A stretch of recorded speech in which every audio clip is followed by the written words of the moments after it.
Some idioms have almost a word-for-word translation into another language. For example, if you solve two problems with one action, you can use the English idiom to kill two birds with one stone. Or in Spanish, matar dos pájaros de un tiro. It's quite similar in French too. Faire d'une pierre, deux coups. In Hungarian, it's a similar idiom too. To catch two flies with one slap.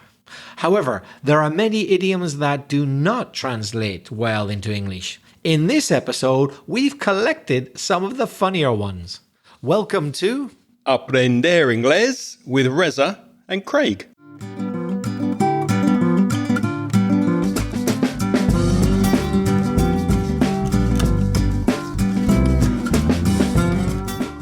Hi, I'm Reza. And my name's Craig. And with nearly 60 years of teaching between us, we'll help you improve your English and take it to the next level. How are you, Craig? I'm very well, thank you. I'm pleased to say that we've just had a lovely lunch, a lovely curry, and we're recording this unusually in the afternoon and after lunch. So I hope we don't sleep in the middle of this, Reza. How are you feeling? You feeling energized or sleepy? I was feeling sleepy a couple of minutes ago before we started, but as soon as I got in front of the microphone, that old podcasting spirit kicked in and I'm ready to go. You're a born natural podcaster. I'm pleased to hear it. So first this week, we have a voice message from Ezekiel from Argentina.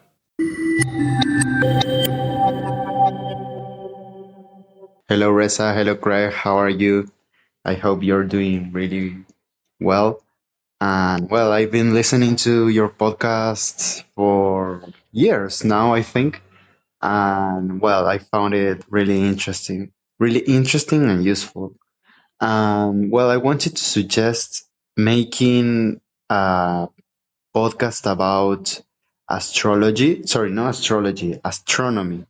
Because not long ago, I listened to this podcast of astrology and I found it really interesting. I really liked it. Although I don't like astrology, I don't believe in astrology, but I really like the vocabulary. I thought it would be a great idea to make a podcast about astronomy. Okay, I am improvising. Sorry. It is interesting. It would be interesting a podcast about astronomy. Well, hope you're doing really well and you're okay. Thank you, and please keep going with this amazing work. Okay. Greetings from Argentina. I'm Ezequiel.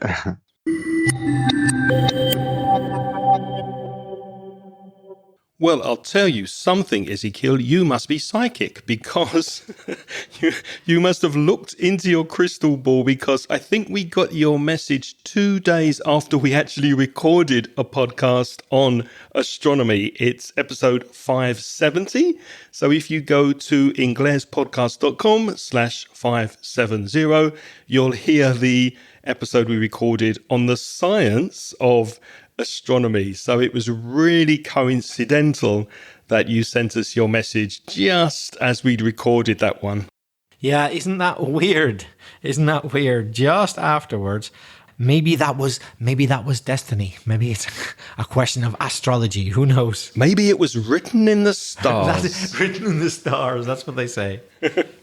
And also, I'd like to comment, Ezekiel, that your pronunciation is exceptionally good, very clear and easy to understand. So congratulations on your excellent pronunciation in English.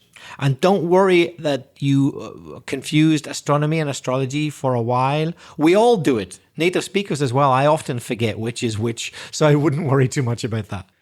We also have received an email from friend of the show, Carmen Roldan from Malaga, who has started a podcast.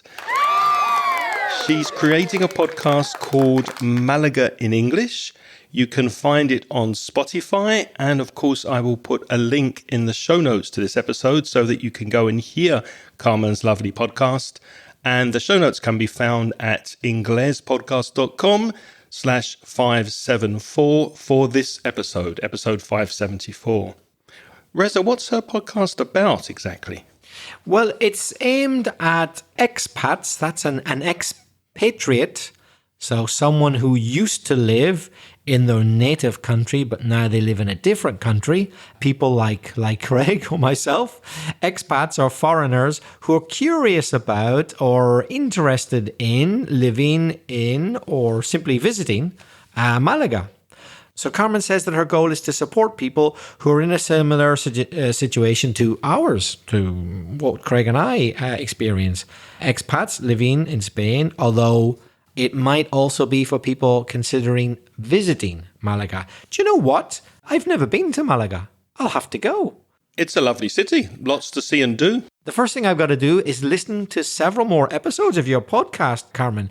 I listened to a little bit to get an idea and I really enjoyed it. I've got to listen to a lot more and inform myself about Malaga before I go there. Yeah, she's doing a fantastic job with that podcast. One thing that really impressed me about Carmen's podcast is the soundscaping. So her voice is very clear.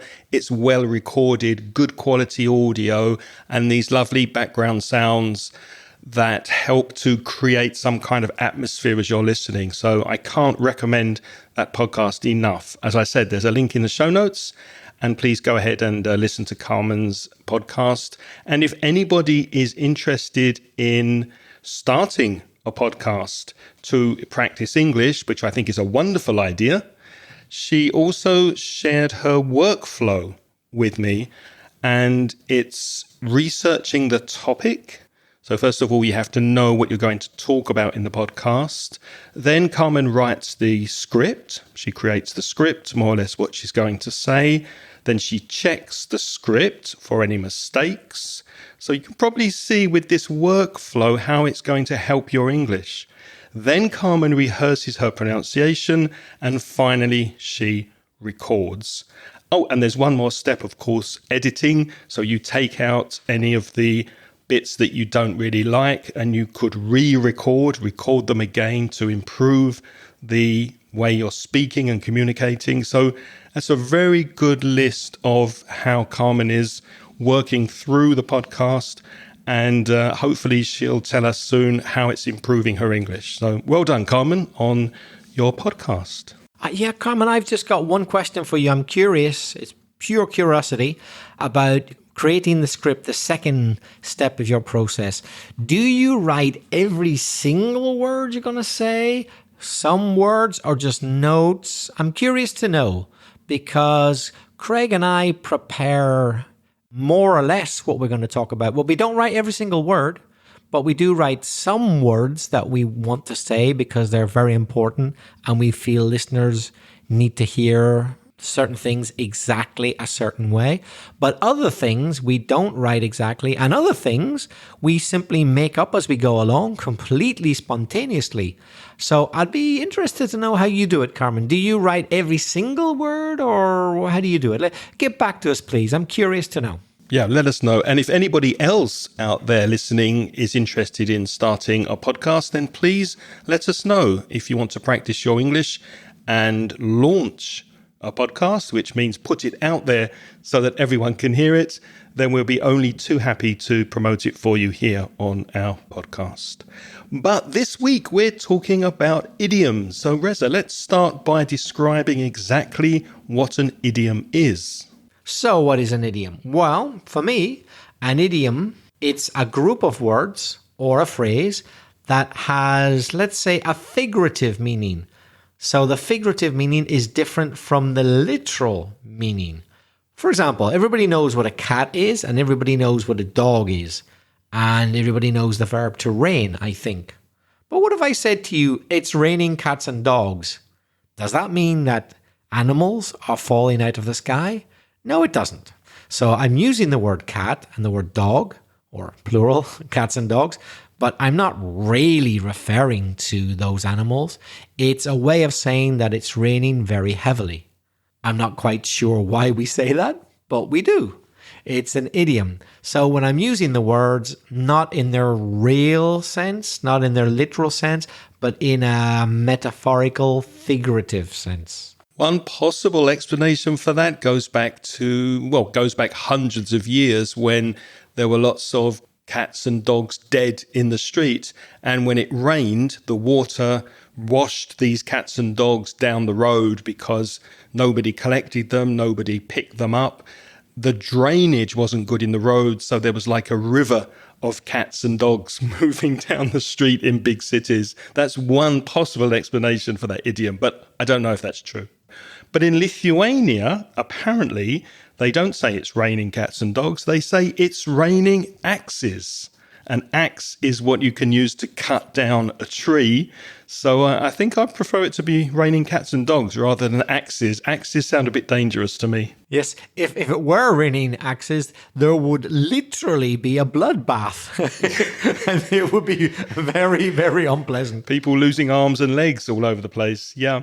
So obviously with that translation from Lithuanian into English, that idiom sounds a bit funny. And we've collected some similar idioms that really made us laugh because when you translate them into English, they're a bit strange. What's the first one we've got, Reza? First of all, let's go north. Let's go to Sweden, where they have an idiom which, when translated, we're not going to attempt to speak Swedish or any other language, except perhaps a little bit of Spanish, but we can't speak anything else. But in Sweden, they have an idiom which translated to English would be, now your fishes will be warmed. So we don't say that in English, I repeat. They say that in Swedish in Sweden, but we're translating it. Now your fishes will be warmed. But you know what? We could say it in English with our own idiom.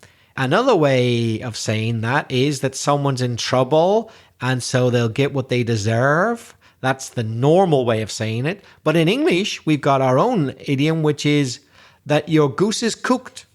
If your goose is cooked, that means you're in trouble. What's a goose? A goose is an animal. It's a bird which looks, for me, I would describe it as kind of somewhere between a duck and a swan. They're quite big, aren't they? Pretty big. Bigger than a duck, smaller than a swan. Yeah. Just as a goose. And they have a very bad temper, eh? You don't want to irritate a goose. Eh?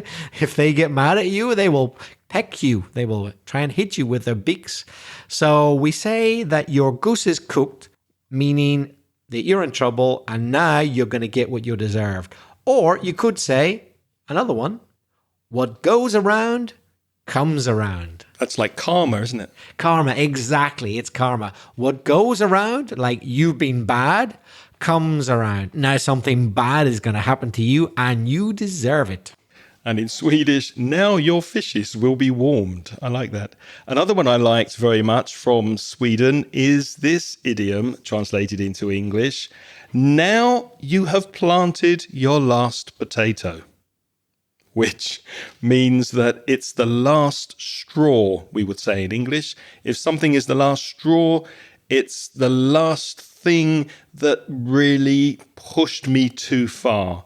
So someone does something that puts you over the edge. Imagine you've got kids in the house and they're getting up to all sorts of mischief. They're misbehaving, they're breaking things, they're spilling water, they're throwing things around the house, and suddenly they break a glass. And that's the last thing you're like, oh no, that's the last straw. Get out of the house and play in the park. So that's the last thing that really makes you lose your patience. You could also say that's the last straw that broke the camel's back, is another popular English idiom. So in Swedish, you've planted your last potato. Let's move a little further south in Europe now, and we'll arrive in Holland or the Netherlands.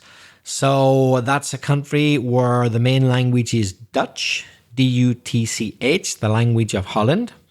And there they have an idiom which translated into English would be, I can't make chocolate from it. Which sounds like something Craig would invent. Yep, He's a huge chocolate fan. It does. But he didn't invent it. It's a common Dutch idiom. And what it means when you say, I can't make chocolate from it, I don't understand it at all. That's what it literally means. Now, in English, we have our own idiom to say the same thing. Well, we've got a couple, actually. We've got the idiom, I can't make head nor tail of it. And we got another one which ironically uses the word Dutch in it. Just coincidence. If something is double Dutch, you can't understand it at all. It's double Dutch. I've no idea what you're talking about. It's double Dutch. Reza, have you heard the expression, you're about as useful as a chocolate teapot? I've heard that one, yeah. That's a good one.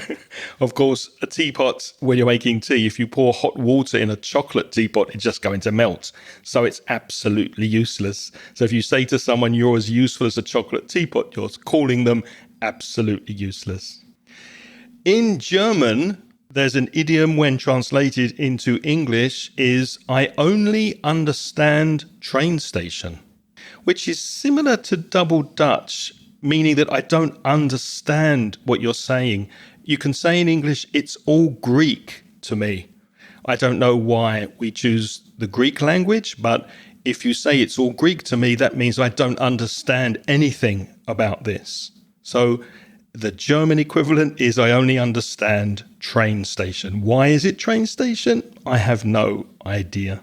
But you know what, Craig? I see more of a logic in the idiom, it's all Greek to me, meaning I don't understand anything at all, than it's double Dutch, which means pretty much the same thing, right? I don't understand it at all. It's double Dutch. The reason I say using Greek is more logical because Dutch is probably about the closest language there is to English.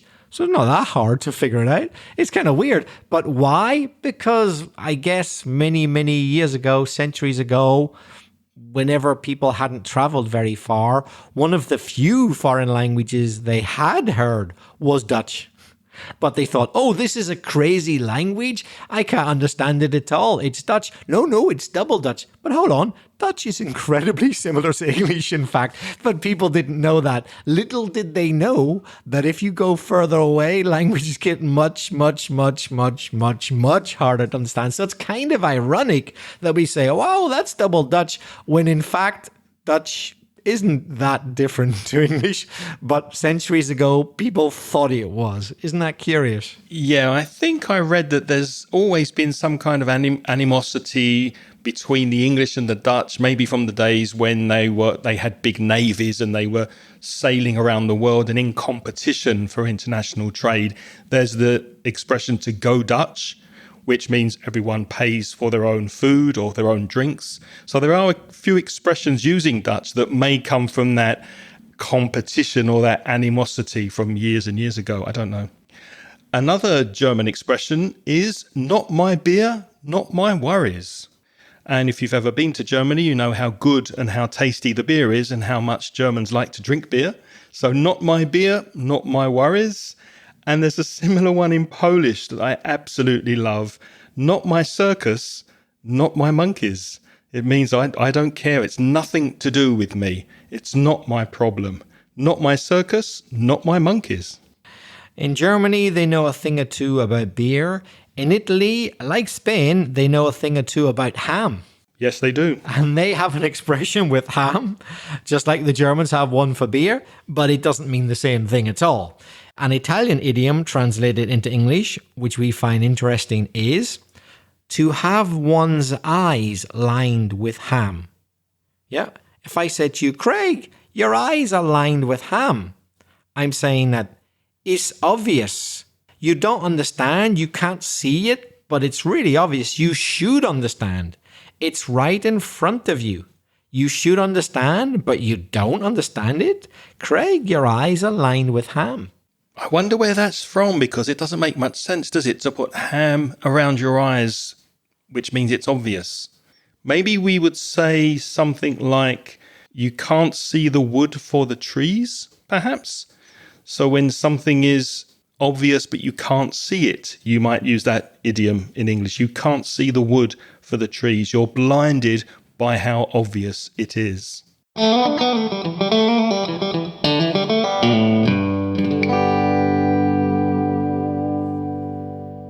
Let's take a quick break here, because I know you listen to this podcast to take your English to the next level. But what about your speaking? Is your fluency improving? Are you happy with your speaking skills? My conversation course focuses on making you a more confident and more fluent English speaker. You'll join me and a small group of motivated students, and we'll meet on Zoom and have topical discussions, role plays, debates, and presentations that will expand your vocabulary and help you express yourself effectively in English. So be proactive and take the first step towards becoming a confident and fluent English speaker. Send me an email today to craig@inglespodcast.com and I'll send you details of the next online conversation course. Thanks for listening. Now let's get back to the podcast.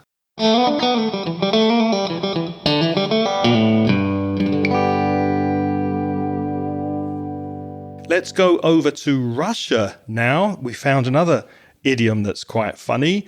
To hang noodles on someone's ears.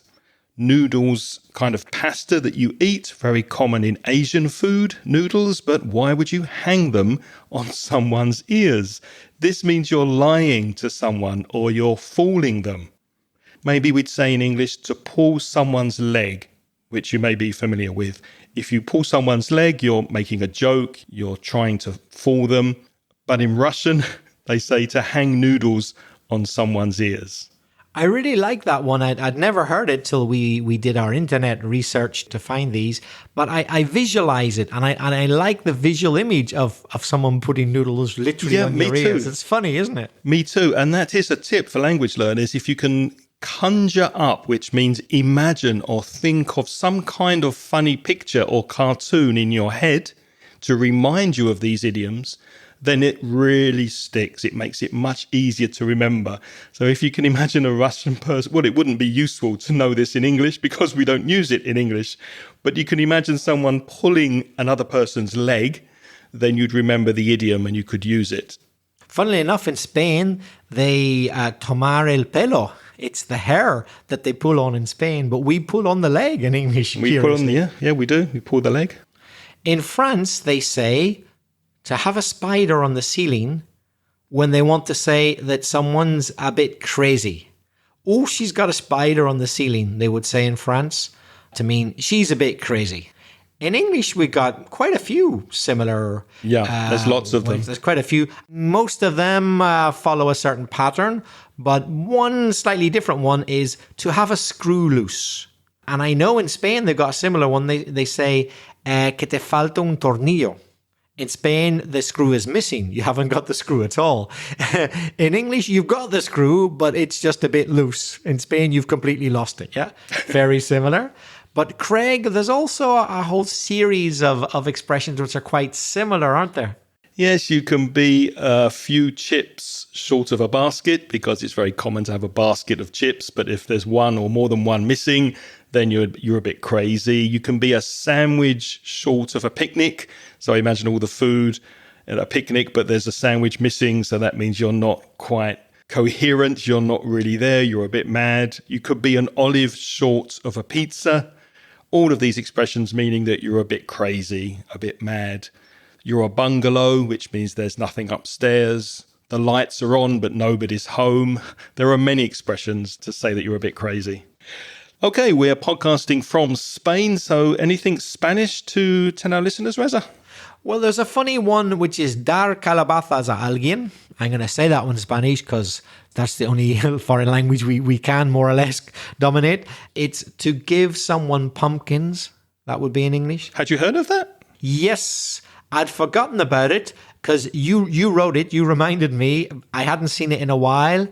I'd forgotten about it. But yes, when I saw it, I remembered what it meant, which is to reject someone romantically. You give them pumpkins. You don't give them love. You give them pumpkins. Yeah. In other words, in English, it's to turn someone down. So they've made an offer, a romantic offer, and you turn them down. Or to give someone the brush off. Imagine there's something on your clothes or on your table, some crumbs, some food. You don't want it there. You brush it off. You don't want it on top of you. You don't want it on your clothes. You don't want it on the table. You get rid of it. So if you brush off a person, you're not interested. And that other phrasal verb that Reza mentioned, to turn someone down, that doesn't mean they're speaking too loudly and you're reducing the volume. To turn someone or something down is to refuse something. Like you could turn a job down, for example, but you can also turn a person down, which is to push them away or refuse. Let's go to Japan. We found a Japanese idiom that when translated into English is "my cheeks are falling off." Your cheeks can be found on your face, both sides of your nose, and this means that the food is delicious. It's really good. You could say that it's mouth-wateringly good. Your mouth is watering. The food is fantastic. It's so good that you're losing your cheeks. Or you could say in English, this is to die for. You're not literally dying, but it's really, really good food. This chocolate cake is to die for. It's absolutely fantastic. By the way, there are other cheeks on your body, but we'll not go into that. Oh, you mean the bum cheek? The bum cheeks. We also call in English cheeks the two bits of flesh on either side of your anus. They are also cheeks, but the Japanese are not referring to them falling off. They're talking about your facial cheeks, just to clarify. They're not that cheeky. And there's also a Russian interpretation of the same idiom with cheeks. And the Russian interpretation is not talking about food. It's talking about laughter. And if you think something's really, really funny, that you're laughing really hard about something, in Russian you could say, I'm laughing so hard my cheeks are falling off. So it's such a good joke that in Russian you could say you're losing your cheeks. And in English we might say that we're laughing our head off. So we lose our head, not our cheeks. Or you could say in English, I'm cracking up. The phrasal verb to crack up is to disappear in different pieces. So if you're cracking up, you're laughing so hard that you lose control and you crack up, you gradually disappear.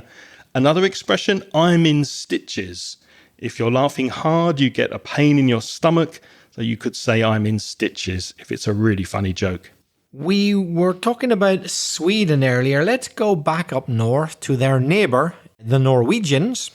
The Norwegians and the Turkish people have an idiom which would translate as to speak directly from the liver, that part of your body which cleans your blood and so many other vital things, your liver. And it means that you say something without sugar-coating it. So sugar is nice and sweet, right? If you sugar-coat something, you put sugar on the outside so that it tastes nice. For example, in the past, not so much now, they used to sugarcoat certain pills, tablets, so that you didn't taste the real medicine, which was horrible. All you could taste was the sugar. So if you sugarcoat something, you're not saying it directly as it should be. Yeah, you're making it sound better than it is. And in English, our version of that is, there's a couple actually. You could say to call a spade. What's a spade? A spade is an instrument that you use for digging up the ground. And why do we use the word spade? Well, I don't know for sure, but I imagine just because it's not a very attractive instrument. It's used for a very basic thing, for sticking it into the ground. It needs a lot of effort, and you violently pull up the earth. And that's you digging with a spade. So I imagine it's because of that. It's a very kind of blunt, not a very refined thing. So call a spade a spade. I'm saying it as it is. In other words, I'm speaking my mind. You could also say, I'm speaking what I really think. Yeah, what's in my thoughts. Or another part of the body, to speak from the heart. Those are all ways of saying in English that Norwegian and Turkish idiom to speak directly from the liver. Well, that's interesting. So in English, we speak from the heart, but Turkish and Norwegian speak from the liver. So a different organ of the body. Okay, let's go back to Germany now. And there's a very nice one from German, which is, when translated into English, to live like a maggot in bacon. A maggot is a small kind of worm.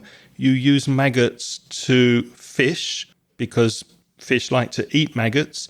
And also, if you leave food outside where it's very hot for a long period of time, then maggots are really small worms that eat the food. So if you can imagine how happy a maggot would be inside a piece of bacon, then you'd be very, very happy, wouldn't you? You would live a comfortable life.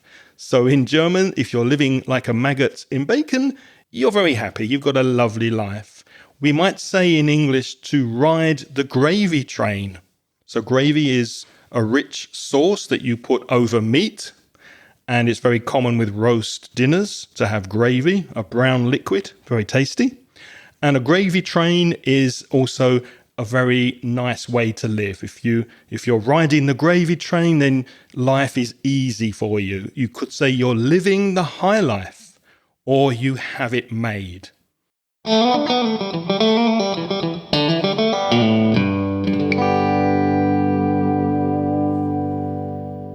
From Iceland comes our next idiom, which is to walk into a butter mountain. And that means that you're very lucky. Or a more colloquial way, a more informal way of saying lucky, you're jammy, Jammy. Really, really, really lucky. But in English, we have an equivalent. We say to hit the jackpot. The jackpot is like the biggest prize possible, the maximum prize. So if you've been very lucky, you have hit the jackpot. Or, as they say in Iceland, they walk into a butter mountain. That's a good one. Another one that also brings a picture or a very vivid cartoon in my mind is from Finland and Denmark, Finnish and Danish, to ride in the basket of someone else's bike. Obviously, Finland and Denmark is very popular there to ride bicycles in the street. And if you have a basket in the front and you're sitting comfortably in that basket and another person is pedaling, moving the bicycle, it's very nice, isn't it? So what you're doing there is you're benefiting from someone else's effort. Another person is working, is pedaling, and you're just riding along quite easily. So in English, we might say you're riding on someone's coattails. If you've ever seen an old Fred Astaire movie where he's dancing with a long jacket and behind the jacket it's a very loose material, those are the coattails, the tails, the end of the material in a long coat. So if you sit on those and you ride along, it's very easy, isn't it? Another expression is to freeload, Freeload. If you're freeloading on someone else's work or effort, then you're taking credit for something that you haven't done. Our next idiom is shared by 3 different nationalities. The Czechs, the Swedes, and the Germans all have an idiom which could translate this way into English: to walk around hot porridge. Porridge is something that in English-speaking countries we often eat for breakfast. It's made from the cereal oats, and you put hot water or milk or a mixture onto the oats, and they kind of become soft and turn into a semi-liquid substance that we call porridge. So in Germany, Sweden, and the Czech Republic, they say to walk around hot porridge as an idiomatic way of saying that they are avoiding saying something directly. They don't say exactly what they have to say. They say things related to it, but they don't quite get to the central, most important information. And in English, we have our own idiom for that. We say to beat around the bush. Can you imagine there's a bush which is like, looks a bit like a tree, but it's not very high. It's at ground level. And imagine there's something in the middle of the bush, an animal hiding for us. Imagine we're hunting and we're trying to catch a bird that we're going to kill and eat. And we know the bird is probably in the bush. Well, we're beating around the bush. We're not going into the middle of the bush. We're beating around the bush. So we're not going to catch the bird, are we? If we want to catch the bird, we got to go right into the middle. So if you beat around the bush, you don't say what you really need to say. Here's another idiom that kind of, in my mind, creates a picture or an image that's very strong. To dig a well with a needle. This comes from Turkish. I think it's also popular in Mandarin Chinese and in Hindi and Urdu. So a needle is something very small, very thin, made of metal with a point, and you use it to sew your clothes. Imagine you lose a button on your shirt, you'll take a needle and thread, and you will sew the button back on. And a well is a deep hole that you dig, that you make with a spade. We had that before. And you go down very deep and there's water at the bottom. Well, imagine what it's like to dig that well, that big hole going down hundreds of feet, maybe hundreds of meters, with a needle. It will take forever. So this obviously means to do something that's very, very difficult. You could say in English, there's a similar idiom, to bang your head against a brick wall. That's a waste of time. Why would you do that? It's silly. It's very difficult. Or with needle, you could say in English, looking for a needle in a haystack. Hay is food for horses, and a stack of hay is a huge amount of hay in one place, like dry grass. Imagine looking for a very, very small needle in a haystack. Really difficult, yeah?